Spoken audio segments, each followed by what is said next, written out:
One of the things that started me thinking about this was back in, right after Trump was elected to his first term.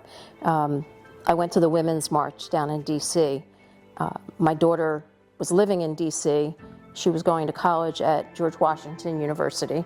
Well, Marie was going to George Washington University, and we went to the Women's March, and I listened to some of the speakers, and at the time, there were, probably 100,000 people on the National Mall there because they were pissed off at the way things were going. They didn't like that Trump was the president. They didn't like the things that he was planning to do. Little did we know in 2017 what was to come. But while we were there, one of the speakers said, don't just come to protests and complain about what you don't like. Be the change that you want to see. And she was encouraging people to run for office. And she was encouraging them to run from everything from school board all the way up through whatever level of political office they were interested in. And it just kind of got me thinking that if I was unhappy with the way things were going, that it was on me to make a difference. And I felt, the more I thought about it, the more I realized that I had skills that I had kind of brought together over the years between raising my kids and having, management responsibilities in the workplace that might help in a political environment.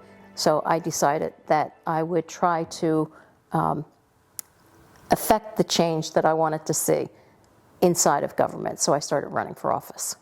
One of the biggest challenges is being taken seriously. And one of the biggest problems with that is that you're only taken seriously if you raise a lot of money. If you're not able to raise hundreds of thousands of dollars, or really more into the millions at this point, you're not taken seriously, and you don't get the support that you need to run a really solid campaign. And I don't have the connections, and I don't have the wealth myself, and I don't have the ability to raise the kind of money that it takes. So it has been very frustrating to not be able to get ahead because of the fact that money plays an outsized role in winning elections.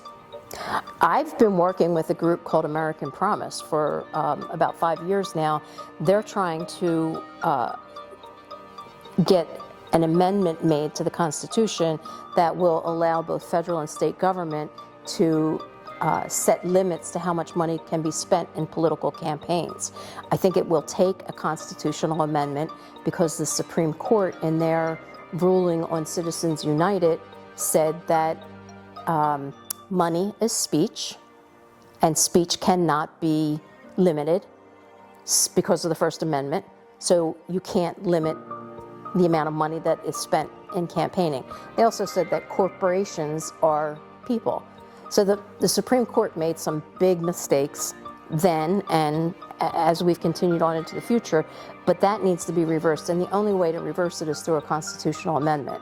So American Promise is an organization that is working to get that amended, and I have been to DC on a number of occasions to lobby our elected officials to support this amendment. We're about halfway there. It's going to take a few more years, but I think at some point we will get that amendment passed, and we will start to address the problem of too much money in politics. It's ridiculous. It's in the billions now.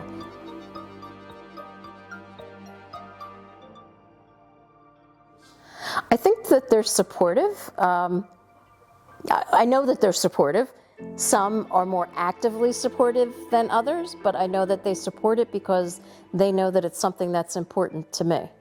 Only when it comes to my campaign. Actually, my daughter Marie, Aunt Marie, if any of you are younger, Aunt Marie and I went knocking on doors for Barack Obama back in the early 2000s over in Philadelphia. We were trying to get people to come out and vote for Barack Obama. Bridget has been outdoor knocking with me. Aunt Karen has been on the phone banking for me. Different members of my family have made financial contributions.